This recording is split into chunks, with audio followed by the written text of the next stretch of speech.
This is Gary Kayye, and we're here in the Barco stand on day two, very beginning of the day, day two here in Amsterdam of ISE 2013. I'm lucky to have somehow corralled the CEO of Barco, Eric van Zele. Eric, how are you doing? I'm fine, thank you. How are you? Good. You've had a great show so far. You've got an incredibly busy booth. You've got a lot of neat things that you're showing here. But first, I want to congratulate you for being recognized as Belgium's Manager of the Year. That's a heck of an honor, and congratulate you. Yeah, and I really owe it to Barco. You know, Barco 3-4 years ago was not doing all that well, lost the recipe a little bit. We pulled ourselves back together. Today, we're about twice the size as we were 4 years ago. And we're leading again in a space that is buoyant and that is poised with lots of opportunity. Yeah, and you made a big statement last month or maybe a month and a half ago when you announced that you're buying a 61% stake in projection design, and that sort of changed the landscape of projection because it filled a lot of holes that Barco had in their product line, and the merger of the two companies seems to be a good thing, so you must be excited about that. Very excited, and it was a very strategic move. We are reinvesting the profits that we have made over the past couple of years into, amongst other things, this acquisition. It gives us an opportunity to go back into the enterprise space, which we had unfortunately neglected a couple of years ago. But I think that was a mistake, and we're back with a very good brand and with new capabilities that I think will allow us to lead also in that space, not just in digital cinema, but now also in the corporate AV space. Yeah, it does put you back in corporate AV because I think one of the big areas that you did have a hole is sort of the meeting room projector market, and projection design has that. And ironically, one of the areas that projection design needed help was the U.S. market because, and Barco obviously has a very strong brand recognition and distribution structure in the U.S. I think the two seem to work really well together. I assume you agree?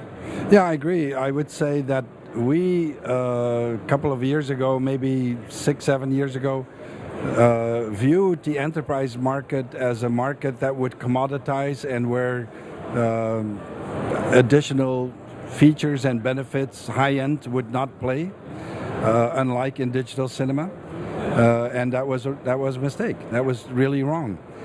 Today we're bringing not just projection design, which is state-of-the-art technology in the mid-segment, but we're going to complement it with connectivity features and with collaboration features. Our wireless ClickShare product line will be incorporated, and we're going to change the way people meet in the meeting room.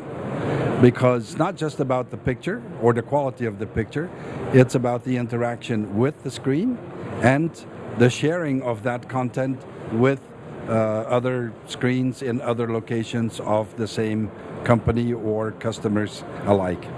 Well, you sort of said something just then that sparked an additional question that I have to ask. To pull that off, it seems like you might be in the market for other acquisitions in the connectivity space. Are you hinting at that, or am I misreading that?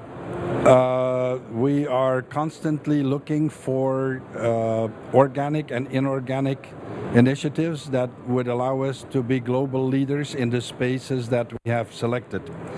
Healthcare, entertainment, now enlarged to include the enterprise segment, so not just the digital cinema environment, but the broader enterprise corporate AV segment. And to lead in that segment, we probably will have to continue to make acquisitions and bring in state-of-the-art technology that enhances the value of our base display and projector product lines. Okay. All right. Well, I'll be watching closely for that one. I can imagine there's a few companies out there that would be ripe for you guys to consider. But I do have one.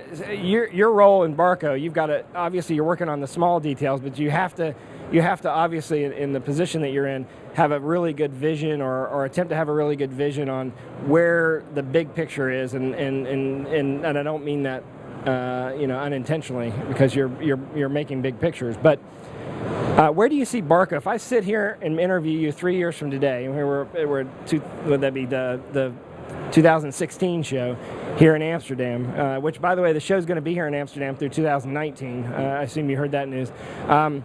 what will Barco's stand look like? What will be different? Because when you walk in the stand now, it's 99% or say 95% display products. What's it going to look like? What'll look different, or what's different about it?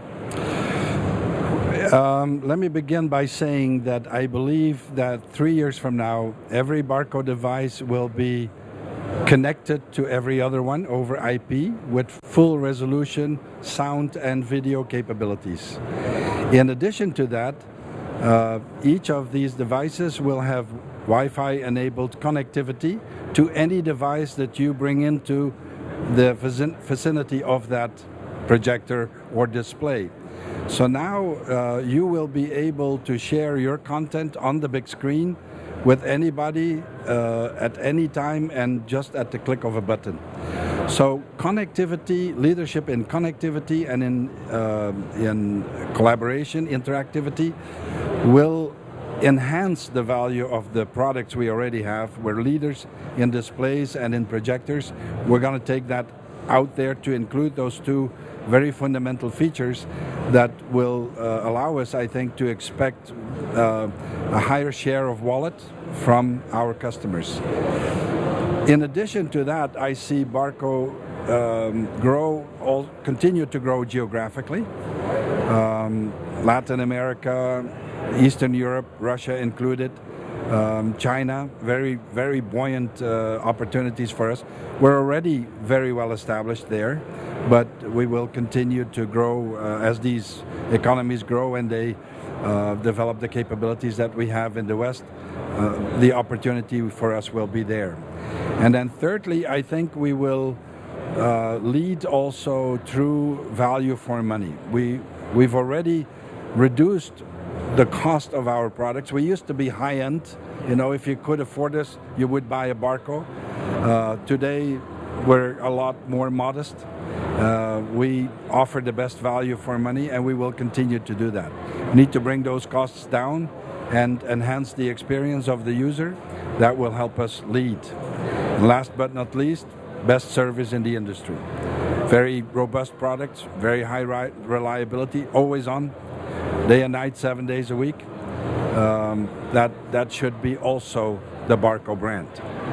So no predictions specific to product, because you don't want to play your cards, I guess, play your hand to your competition. But I mean, can you imagine that displays are going to change significantly with some of the new technologies that are emerging, like OLED and even LED itself? Well, and laser. In the projection field, it's probably going to be laser. Yeah, there's a lot of technologies out there, OLED, another one. But I think the user will care less about the technology than about the features and benefits that it brings.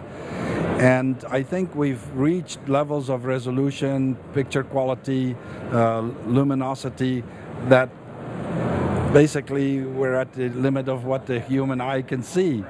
So the value enhancement will come from connectivity and from what you can do with the device, rather than an even better picture or an even faster frame rate. You know, maybe I'm wrong on that, but I suspect that it will be more in the connectivity and in the collaboration space that new value and new technologies will make substantial differences.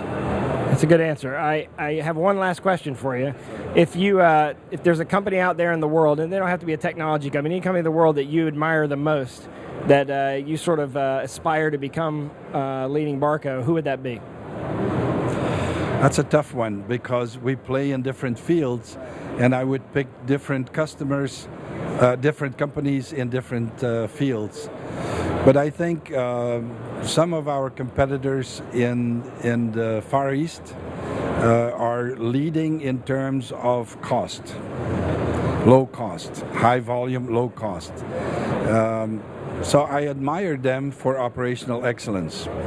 I don't admire them so much for advanced technologies or for customer intimacy.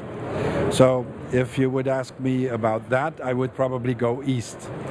If you ask me about technology, I would go west. I would find in Canada and the United States, Silicon Valley in particular, lots of companies that are doing wonderful things over IP with content and with usage of data in very smart ways that enhance the customer or user experience, and that is where I would go for my role model for Barco. I think Barco will continue to lead through technology, and then customer intimacy and operational excellence will play as well, but the ultimate differentiating factor for us will continue to be innovative technologies. Well, I appreciate you taking the time today. I mean, in the middle of the beginning of the second day of the show, I know you're busy. I wish you best of luck. Congratulations on your award, your recognition, as I said. Congratulations on the second generation of ClickShare, the new features of ClickShare, and your booth seems to be, or your stand seems to be extremely busy. So enjoy the rest of the show, and hopefully I'll have a chance to sit down with you each year as you make this transition at Barco and sort of the changes that lie ahead with the new technologies are sort of coming, or in a way attacking the market, in a way embracing the market. So this is Gary Kayye. I hope you enjoyed this interview. If you want to see all the interviews as well as all the products that Barco introduced here at ISE, all you have to do is go up to the search box at the top of the page on the right-hand side and type in BARCO, and all those products will come up. This is Gary Kayye signing off for now, but keep watching the rest of the videos during ISE.